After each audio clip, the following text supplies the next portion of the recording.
Hello दोस्तों, बहुत बहुत स्वागत है आप सभी का ब्रेकिंग टाइम्स में। और वक्त हो चला है दिन भर की बड़ी खबरों का। तो आइए एक नजर डालते हैं आज की बड़ी खबरों पर। दिल्ली पुलिस ने 2 आतंकवादियों को किया गिरफ्तार, वहीं 4 और संदिग्धों की तलाश में जुटी पुलिस। इन आतंकियों के निशाने पर थे दक्षिणपंथी नेता और सिग्नल ऐप के जरिए होती थी आकाओं से बात। भारत में मार्च 2022 के बाद कोविड-19 के सबसे कम मामले किए गए दर्ज। 89 नए केस के साथ सक्रिय मामले में भी आई गिरावट। जम्मू कश्मीर के बड़गांव जिले में कोर्ट के बाहर सुरक्षा बलों ने 2 आतंकियों को किया ढेर। पुलिस के मुताबिक ये 2 आतंकी कुछ दिन पहले मुठभेड़ से भाग निकले थे। स्विट्जरलैंड के दावोस में वार्षिक बैठक का हुआ आगाज। वहीं वर्ल्ड इकोनॉमिक फोरम की बैठक में यंग ग्लोबल लीडर के तौर पर आप सांसद राघव चड्ढा दावोस पहुंचे। छत्तीसगढ़ व महाराष्ट्र बॉर्डर पर पुलिस और नक्सलियों के बीच हुई मुठभेड़, जिसमें कई नक्सली हुए घायल। वहीं पुलिस ने मौके से विस्फोटक सामग्री बरामद किए। 6 दशकों में पहली बार घटी चीन की आबादी, जिसकी जानकारी खुद चीन ने दी। वहीं चीन सरकार ने हाल ही में महिलाओं को अधिकतम 3 बच्चे पैदा करने की अनुमति दी है। बीजेपी ने चंडीगढ़ मेयर चुनाव जीता, वहीं अनूप गुप्ता होंगे नए मेयर। मथुरा के वृंदावन के श्री बांके बिहारी मंदिर पर प्रस्तावित कॉरिडोर का विरोध लगातार बढ़ता जा रहा है। इस बीच ब्रिजवासी ने सीएम योगी को खून से लिखे पत्र और कॉरिडोर न बनाने की रखी मांग। एमपी के इंदौर में हेलमेट लगाकर एक साथ 6 बाइक पर निकले सैकड़ों पुलिसकर्मी। सड़क सुरक्षा नियमों के प्रति जागरूकता का दिया बड़ा संदेश। पुरानी पेंशन योजना लागू करने पर आरबीआई ने दी बड़ी चेतावनी। कहा इससे राज्य को हो सकती है परेशानी। वित्तीय प्रबंधन का बताया बड़ा खतरा। दिल्ली विधानसभा में शिक्षकों को फील्ड जाने से रोके जाने के मुद्दे पर हुआ जोरदार हंगामा। वहीं हंगामे के बाद बीजेपी के 3 एमएलए को एक दिन के लिए सदन से किया गया निलंबित। दिल्ली में कोरोना को लेकर आई राहत की खबर। पिछले 3 सालों बाद पहली बार नहीं मिला कोरोना का एक भी केस। वहीं पिछले 24 घंटे में 9 मरीज ठीक हुए। मनी लॉन्ड्रिंग मामले में सत्येंद्र जैन के साथी अंकुश व वैभव जैन से होगी पूछताछ। ईडी के अधिकारियों को मिली इजाजत। आरबीआई ने राज्यों के वित्त व्यवस्था पर जारी की सालाना रिपोर्ट और ओपीएस को वित्त प्रबंधन के लिए खतरा बताया। भाजपा राष्ट्रीय कार्यकारिणी ने G20 अध्यक्षता में वैश्विक एकता का तंत्र देने के लिए प्रधानमंत्री मोदी को धन्यवाद दिया। तमिलनाडु के सीएम एम.के. स्टालिन ने किया ऐलान। जलीकट्टू के दौरान मरने वालों के परिवार को सरकार की ओर से 2 लाख की मदद दी जाएगी। छपरा में फंसे गंगा विलास क्रूज पर सियासी बयानबाजी शुरू। वहीं इस मुद्दे को लेकर जाप प्रमुख पप्पू यादव ने बीजेपी और पीएम मोदी पर साधा निशाना। उन्होंने इशारों में पीएम मोदी को बताया अपशकुन। 2 करोड़ की रिश्वत मांगने वाली राजस्थान पुलिस की एसपी दिव्या मित्तल को एसीबी ने लिया हिरासत में। वहीं जयपुर एसीबी ने एएसपी और एक बर्खास्त कांस्टेबल के खिलाफ मुकदमा दर्ज किया।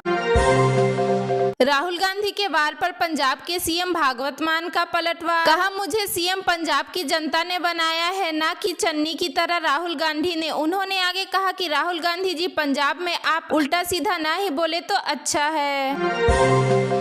स्टार फुटबॉलर मेसी के बिना बार्सिलोना ने जीता सुपर कप। बार्सिलोना ने रियाद में रियल मैड्रिड को 3-1 से हराकर हासिल की खिताबी जीत। उन्होंने 14वीं बार जीता यह खिताब।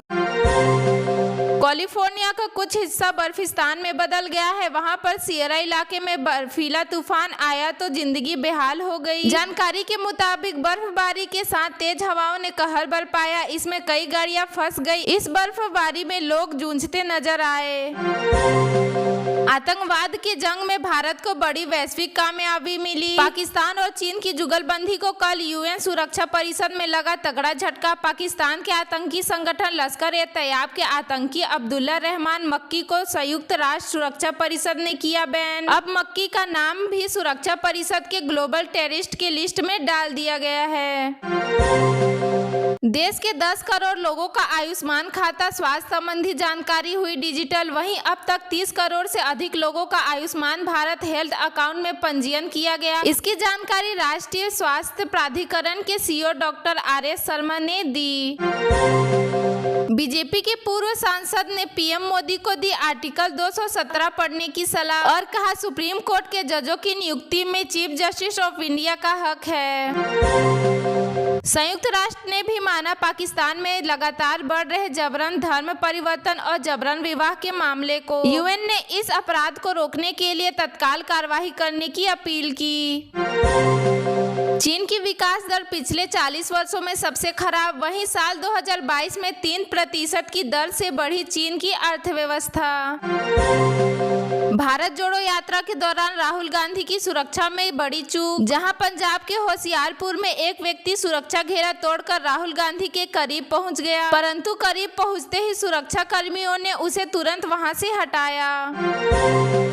दिल्ली एनसीआर में 2 दिन भीषण शीतलहर की चेतावनी। वहीं 22 जनवरी तक दिल्ली में येलो अलर्ट जारी।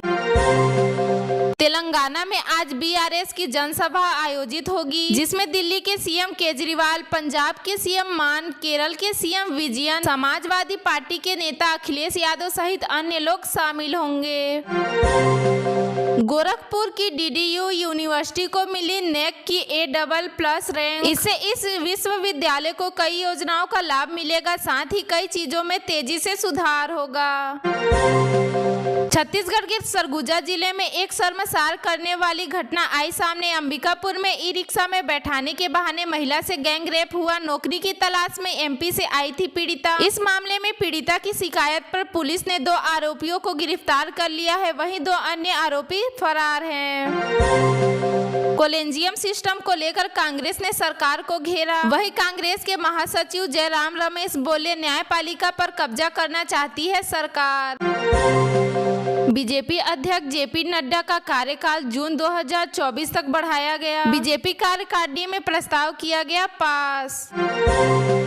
भारत और न्यूजीलैंड के बीच खेले जाने वाले मैच को लेकर हैदराबाद पहुंचे विराट कोहली। वहीं एयरपोर्ट पर सुरक्षा घेरा तोड़कर सेल्फी लेने पहुंचा फैन। विदेश मंत्री एस जयशंकर ने G20 की अध्यक्षता मिलने पर दिया बयान। कहा मोदी सरकार ने विश्व स्तर पर बदली देश की छवि, साथ ही दुनिया का बदल गया नजरिया। अगर आपको हमारा ये वीडियो पसंद आया हो तो लाइक और सब्सक्राइब जरूर करें, ताकि आप देश और दुनिया की कोई खबर मिस ना करें। तो जुड़े रहिए हमारे साथ और देखते रहिए ब्रेकिंग टाइम्स।